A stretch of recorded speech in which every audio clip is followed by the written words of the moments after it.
Welcome back to another episode of From the Couch Sports. Today I want to get into some UFC that's coming up this weekend. Like these last couple weeks, I've been kind of geared towards focusing on the NFL draft content. I've got the video uploaded that was the mock draft with a bunch of highlights on that. Then we did some coverage on, recap of the picks and going over my favorite picks and everything like that. So, I haven't been covering all the other sports as much because I've been so, put in so much time into the draft content. But I promise there is some other stuff coming soon. If you enjoy the channel, if you like any of the videos, any of the sports we cover, please like and subscribe. But very soon we're going to cover the NBA playoffs. Things are kicking off in the second round there. And then, so this video is just going to be just a UFC video. I just want to cover the UFC pay-per-view event this weekend. And then, in the next video, we'll cover some more playoffs, recap of this one. I think there's some boxing going on this weekend as well.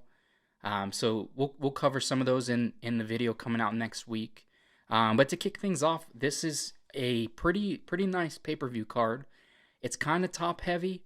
But if you look back at like the last few ESPN cards we've got, they haven't been like the greatest cards we've seen in recent memory, at least. So I'm really excited for this pay-per-view card. The top end of this card is going to be insane. But to kick things off, this is I believe this is the retirement fight for Cowboy. Not sure if it is for Joe Lauzon, but this is Cowboy versus Joe Lauzon. So Joe Lauzon hasn't fought since 2019. And the Cowboy, I don't believe he's gotten a win since either 2018 or 2019. I think it was Ali Quina was his last win.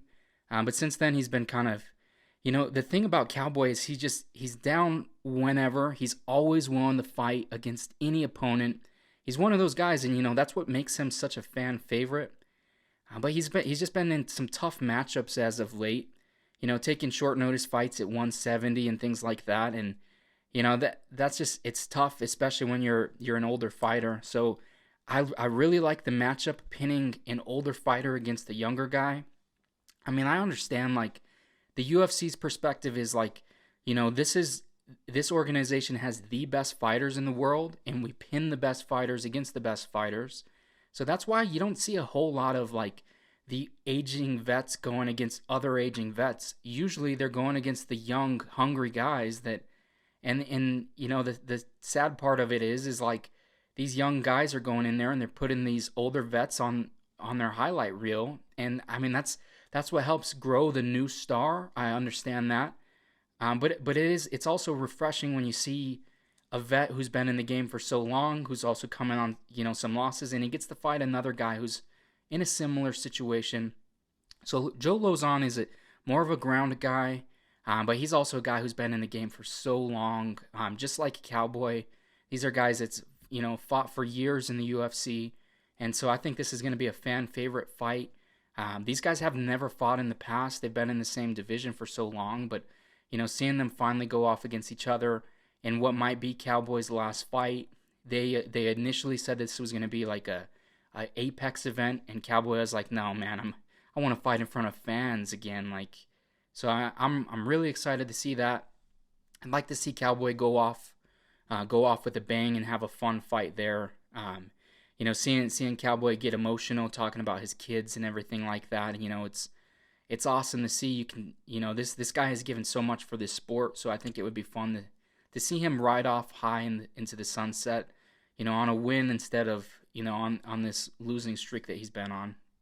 And then we have Mauricio Hua, Shogun Hua versus OSP, Ovin St. Preux. This is another matchup. I wouldn't say OSP is as much of a legend of the sport as Shogun, but either way, like these are both guys that have been in the game for a long time. I mean, OSP is like they literally call one of the submissions the OSP choke because OSP is, kind of made the statement. Leading in that particular submission. But, in the last fight, OSP won. I think it was in the first round. He had a finish. And, this is another fight. These guys are both very old. OSP moved up to heavyweight. He didn't have that much success there, so he's coming back down to light heavyweight. And Shogun is just, he's an older fighter. But, I think this could be fun. It's not like they're pinning either one of these guys against like a young, destroyer like Jamal Hill. Even though OSP, I think, has fought Jamal Hill. But like, when you see something like that, like one of these younger guys, it's like you expect Jamal Hill to win. You'd expect Yuri to win if you fought any of these guys. And I think this is a fun matchup for the fans. Obviously, it's a rematch, so we'll see. Do things go differently, or is it going to be about the same that we saw in the first bout? And then, this is the three biggest fights in my opinion. Are the three, the two main events and then the one prior to that. And we have Michael Chandler facing off against Tony Ferguson. I am super excited for this fight.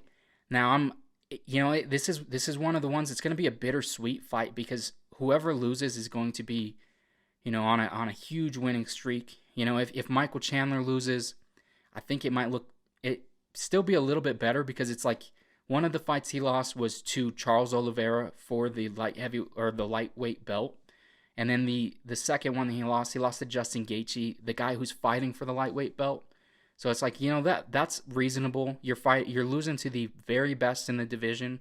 If he loses to Tony Ferguson, then he's going to have to kind of probably take a couple fights to get back in that picture. But if he gets a win, then things are going up again for Michael Chandler, and he's right back in the mix of things. This one's hard for me because I really like both guys. Like Tony Ferguson has entertained us for so many years, and it really feels like he kind of got the raw end of the stick with everything. Like he talked in his press conference about the fact that he lost his interim belt for tripping over a cord, and they booked the Khabib fight like 5 times and they never were able to make it. Tony Ferguson was on a 12-fight win streak, and he just this was the guy. Like everyone thought he was the best lightweight besides Khabib, and we never got to see that matchup, and obviously at this point we probably never will. But Tony, he's gone through a lot in these last couple years, and seeing all the entertainment he gave us for all those years, it's like I kind of want to see him bounce back and see how, can he make another run for the belt. He's one of those guys. He's got like a really unorthodox style, like with his striking and everything. And he also faced some crazy matchups. If you look at recently, he faced, to start things off, instead of fighting Khabib, he stepped in and fought Justin Gaethje. Justin Gaethje is one of the best stand-up fighters in all of MMA, and Justin Gaethje just put the beat on him. And Tony Ferguson's a guy who's got so much heart that he's not going to tap, he's not going to go out, and he's super hard to KO. He's got a crazy granite chin, and so that's how the first fight went with Gaethje. And then he goes and he fights Charles. He said this was on short notice. He had a broken toe, and he said he didn't train jiu-jitsu. When he's about to face arguably the best jiu-jitsu practitioner in the sport. Oliveira has the submission records and everything, and Oliveira dominated Ferguson in that entire fight, but Ferguson never tapped or anything like that.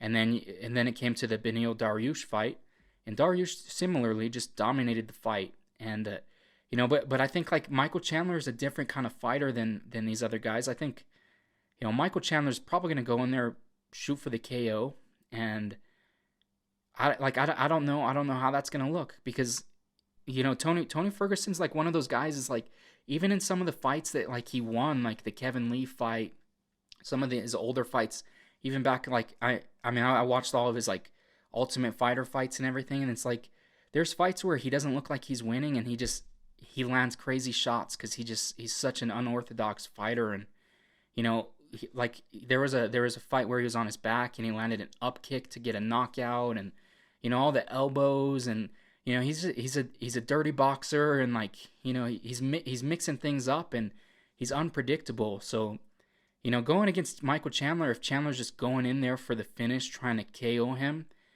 and Tony is such a guy that's hard to KO. I'm not discounting Chandler's power, because Chandler's got some of the most powerful hands in the division. But I do think it's going to be an interesting fight. If I had to lean like who's probably going to win, I'd still, just based on momentum and recent history, you got to think probably Michael Chandler.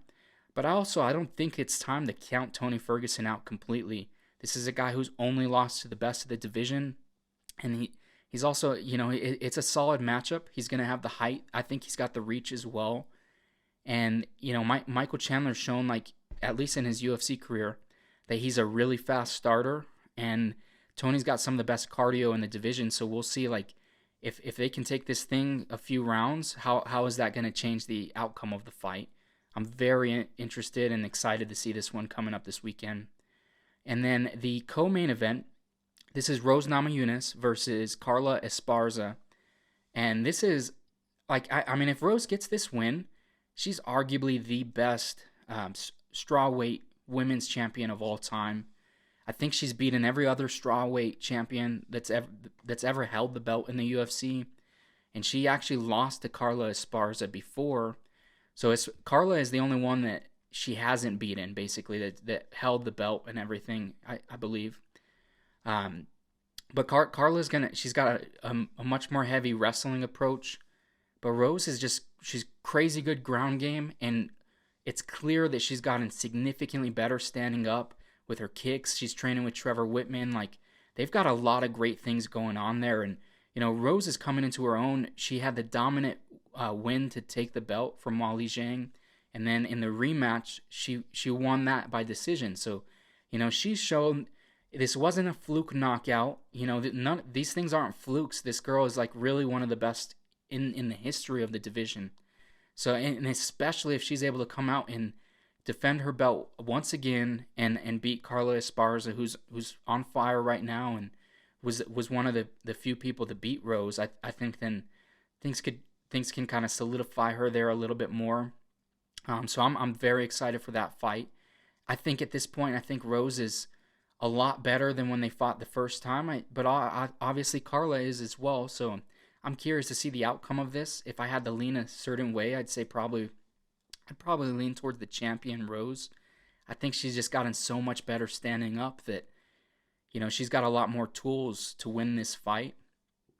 Just my opinion on that one. And then the lightweight championship. So this is, I think this has a chance to be one of the best fights of the year. Charles Oliveira is just, it's crazy because he still gets slept on because he, like, gave up in a couple fights, like, years ago, and some of them were like freak accidents. Like, he had a freak neck injury against Max Holloway, and like he tapped. I think he tapped his strikes against Paul Felder, and so this is a guy who's weathered the storm. He's gone through a lot, and for some reason, his opponents continue to talk about how he gives up in fights. This has been all Justin Gaethje has talked about, is how Charles gives up in fights. It was something I think Dustin mentioned it a few times as well. Michael Chandler mentioned it a few times. And in both of his last fights, he got beat up badly in the first round, almost finished, and then he comes back and wins. So it's like, how are you going to talk bad and say this is a guy who has a tendency to give up based on something that happened 10 years ago, or maybe not a full 10 years, but like in recent memory, Charles is on one of the craziest win streaks, and he's been, getting finishes against everybody besides Tony Ferguson. So going into this fight, this is going to be a war. Charles clearly is going to be he's got the better ground game, but Justin also crazy good stand-up, and he's got a crazy chin. He's hard to put out, and he's willing to just stand and fire. He's in a firefight, and also, like, this is a guy who's got crazy good takedown defense, and like I feel like people don't give him the credit for that because Khabib just took him down and did whatever he wanted. But Khabib is like, once in a lifetime, one of the best fighters of all time in this weight class, and I think Charles could be on a path to that. But getting past Justin Gaethje is no easy task. You could argue that, like, this might be a tougher fight than Poirier. Poirier's, like, I would say, like, it's close stylistically because Poirier and Gaethje are both very good stand-up fighters, but they're not the same. Poirier is more of like a he's got really clean boxing, and Gaethje's using a lot more of like a heavy kick, leg kick approach. And so I'm curious, like Gaethje's gonna pick apart Charles's legs early. How long is this fight gonna go? You know, if it goes in the later rounds, I'm really curious the outcome because with Charles, there's so much of a, you know, it looks like he's gonna get KO'd 1 minute, and then if he doesn't, then it's like, oh crap, his opponent is in some serious trouble because he has the ability to put the fight away at any moment. He can do it standing up, and he can. The moment you go onto the ground, it's like you are in danger if you're grappling with Charles. So I'm curious, like, you know, because we've seen Justin Gaethje's phenomenal takedown defense in the past. How is the grappling exchange is going to go? Is Charles going to be able to take him down? And if he gets him down, is he going to be able to do anything there? Or is Justin going to be able to prevent some of those positions like Dustin wasn't able to? And then for Charles, is Charles able to, you know, to stand up and deal with the damage that Justin puts on his opponents? This is a guy who's just, you know, he's relentless and he's going in there to hurt you, and he does it he's one of the most entertaining fighters in all of MMA because he doesn't have a boring fight. He's going in there, he's going to try to kick the leg off of you, and he's trying to batter your face in, and he's going to do that from the second the fight starts. He's not going to he doesn't really take steps back. He's going to meet in the center of the octagon, and you know, we'll see what kind of dictates the fight. You know, Charles also has phenomenal stand up. I think that, you know, he opens up to a lot of big shots a lot, at least in his recent fights. But also like there's areas he's improving. Like his boxing is pretty sharp, and he's got some really nice deep kicks to the body, and so, you know, we've seen him kind of evolve as a fighter. That's why I'm like, I don't buy the narrative that Charles gives up. And like, you know, realistically, like somebody's probably going to get a finish in this fight. Justin might finish Charles Oliveira, but I'm not going to look at that as like Charles gave up. That's just Justin Gaethje finishes almost every opponent he goes against. Like he goes into the fight, he's going to finish somebody or he's going to get finished. It's usually one of those two outcomes. And I think that's probably what's going to happen here.